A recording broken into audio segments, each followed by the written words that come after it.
Psalm 27 verses 1 to 3. The Lord is my light and my salvation. Whom shall I fear? The Lord is the strength of my life. Of whom shall I be afraid? When the wicked came against me to eat up my flesh, my enemies and foes, they stumbled and fell.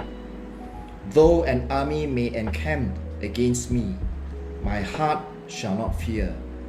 Though war may rise against me, in this I will be confident.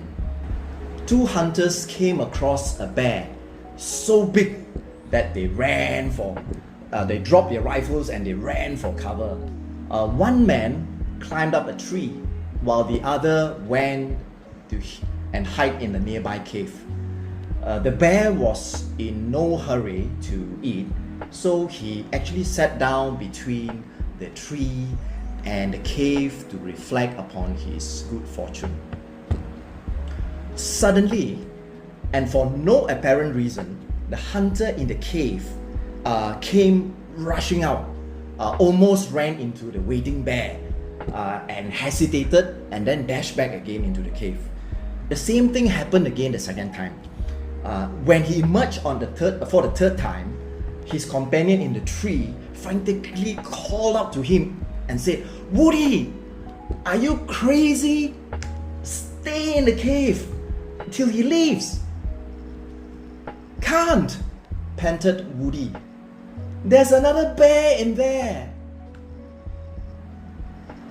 Do you ever feel like fear is giving us the runaround?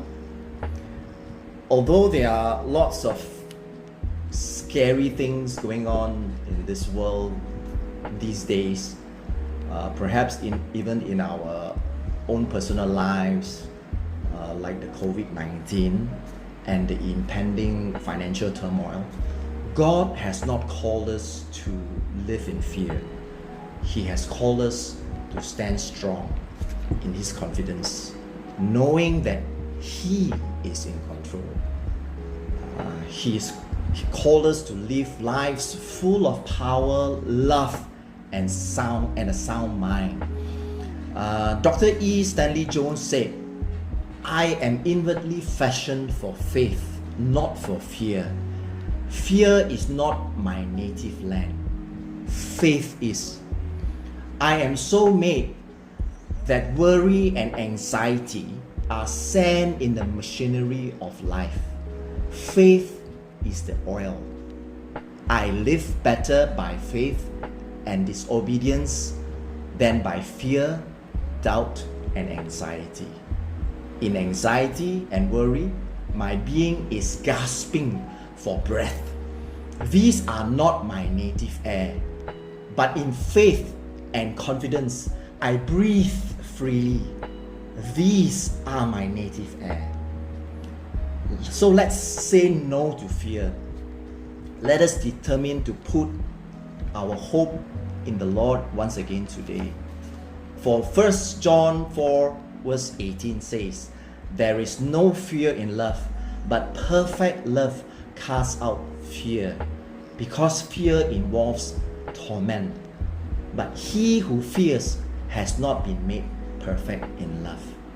So with that last sentence that says, "But he who fears has not been made perfect in love," my dear brothers and sisters in Christ, for today's devotion, I would like to share some insights on perfect love that's taken from just one verse above the one that I just shared, which is found in 1 John chapter 4 verse 17, that says, as we live in God, our love grows more perfect. As children, we all dream about happily ever after. We pine away waiting for the knight on the white horse, or daydream about love that is never anything less than perfect. When you think of perfect love, who do you think of? While many of you probably say Cinderella and Prince Charming, when I think of perfect love,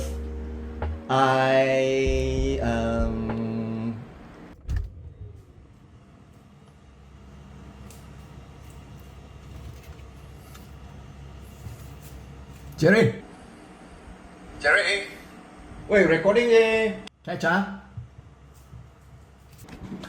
Walao eh. Oh, okay. Where was I? As I was saying, when I think of perfect love, my thoughts turn to Adam and Eve. Kind of a bad choice for perfect love, you might say.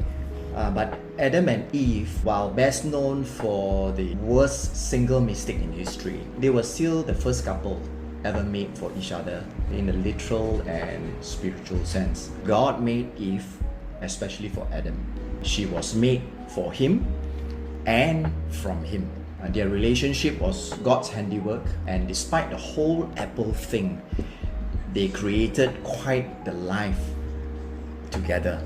Incidentally, my wife's name is Eve as well, yeah? Like many love stories today, my Eve has never turned a pumpkin into a carriage. And I have never trotted in on a white horse to save her from some wicked queen. However, Eve has turned lemons into lemonade, and I did make the cutest when I was giving our kids back in their younger days, of course, piggy rides around the house. What I would normally do is I would put them in between the folded bolster and I would just carry them around like a merry-go-round. Those were the younger days. Of course, we bicker from time to time, but very little. We don't do slow dancing like we used to, or awake every morning to breakfast in bed. I snore, she softly nags at times, I watch too much TV sometimes, and she turns our home into Kew Gardens with uncontrollable infestation of plants, everywhere. But while we two are far from perfect, we love each other perfectly. God created our marriage in His perfect manner, in His perfect way, as only He can do.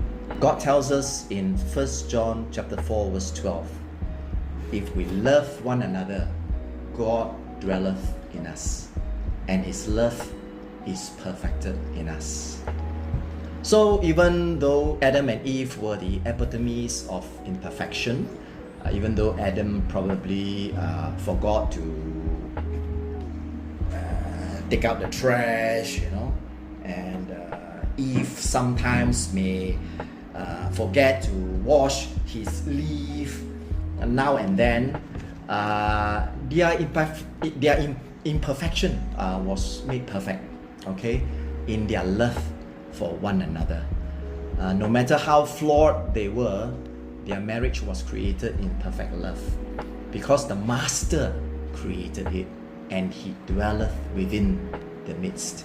So don't stress over living up to the fairy tale, nor should you be overly stressed by the COVID-19 situation that seems to be overwhelming us presently.